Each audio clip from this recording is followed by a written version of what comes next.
Hi there, my name is Lubna binti Yusuf and I am an ex-TESLian. I graduated from Asasi TESL last April and currently I'm pursuing my degree in Teachers of English for Speakers of Other Languages, which is TESOL, in University of Science Malaysia. Today I'll be speaking about how Asasi has changed me and what I've been doing now. Well, at first, I didn't want to be where all of you are in now. Instead of TESOL, I wanted to be an animator. Things just didn't go according to plan, which ended with me being in the interview room for TESOL, which with one of the interviewers asked me why I wanted to be a teacher. Oh boy, I did not want to be a teacher. I wanted to be an animator, and in my life, I had never even imagined a universe where I am one. Teacher me? That's just really weird. But it was because of that interview that made me open my eyes to a what if that is becoming a reality.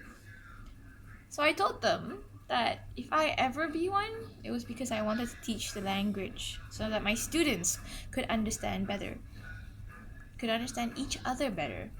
I was from a Chinese primary school, you see, at a period where the community was quite wary over a Malay kid learning the language.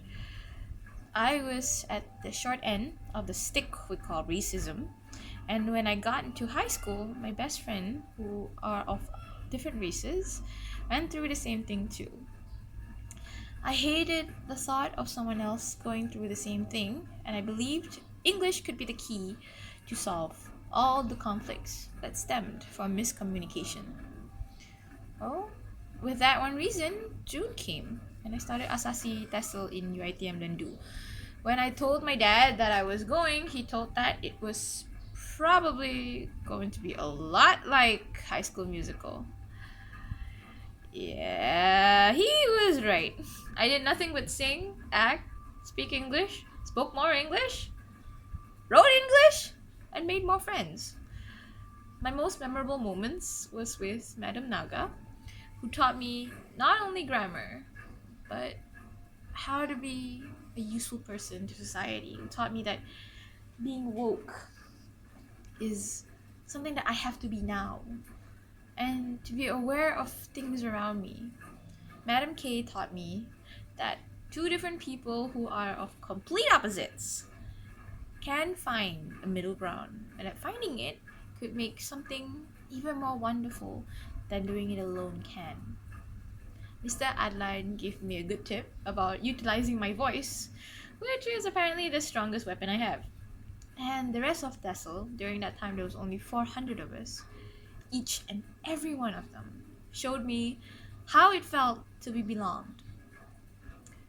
Because I never did.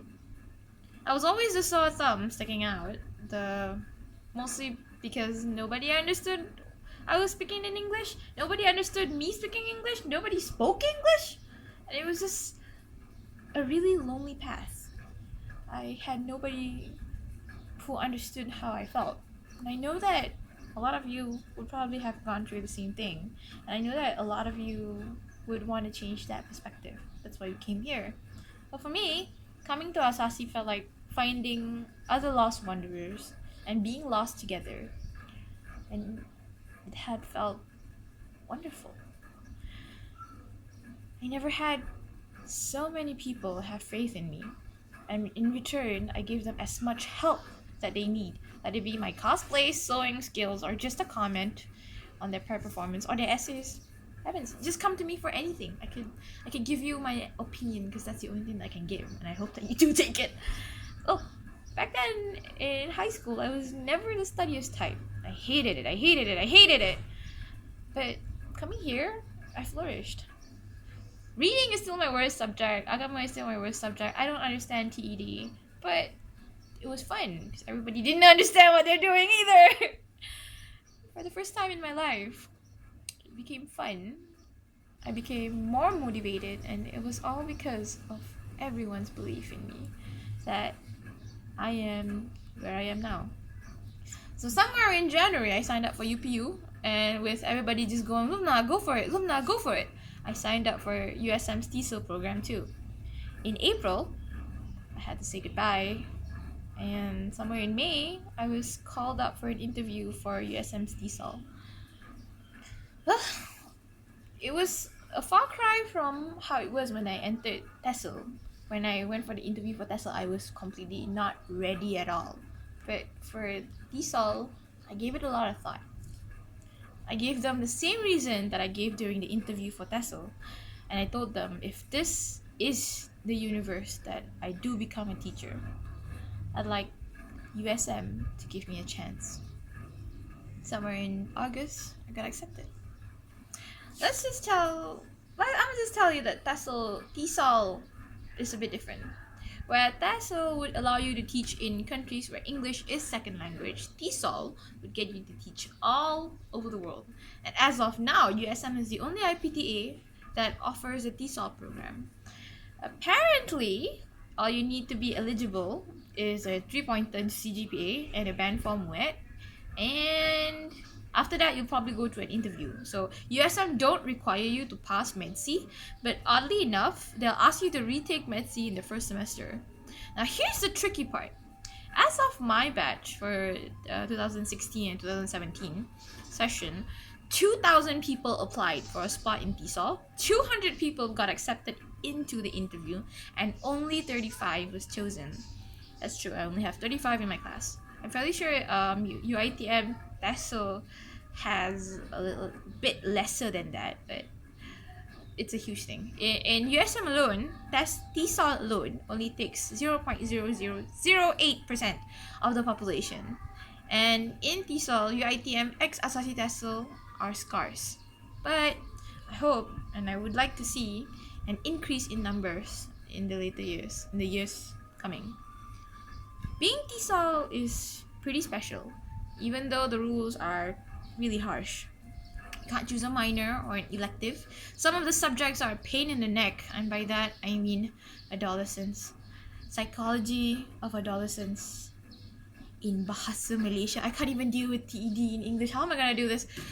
But if you follow the rules and if you follow all that you need to graduate, it's pretty easy for you to get posted for teaching practicum somewhere outside of Malaysia. It's very easy for you to go if you want to. So here's my advice. Your lecturers are not kidding when they say you're gonna miss Asasi. April is gonna come by faster than you think. Give Sir Afik something nice. Heck, give all of your lecturers something nice. Because you don't know, you really just don't know just how lucky you are to be taught by them and how much you're gonna miss them when you're gone. Also, if you want to make Dunkil viral, please make it about something nice. At least you can be proud when you tell them you were from that lit uni that was trending in Twitter. And lastly, to the you that didn't want to be here, it's okay to take your time. Your dreams are not going anywhere, and I know this sounds like an unwanted detour, but who knows? Maybe you like the view.